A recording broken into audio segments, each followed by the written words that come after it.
Welcome to day 5 of our Esri Leaflet Advent Calendar tutorial series.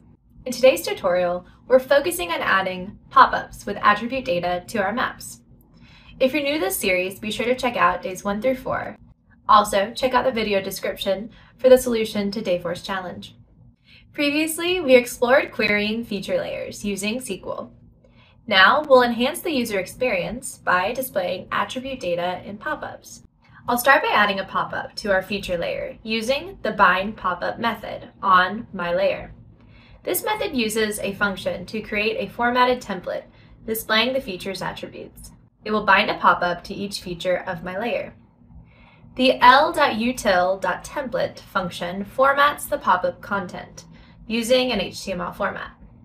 I'll go ahead and bring in the description and location of each of my haunted places, making sure to indicate attribute values are from my feature layer. After implementing this, pop-ups will appear on the map, showing the description and location of each feature.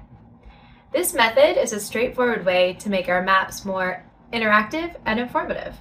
Now, for today's challenge, try adding different attributes to your pop-ups and experiment with various pop-up styling to enhance the user interaction.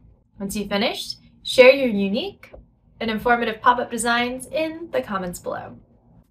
And that's it for day 5. Tomorrow we'll learn how to add static text labels to our map, enhancing both the functionality and user experience. Thanks for watching, and happy coding!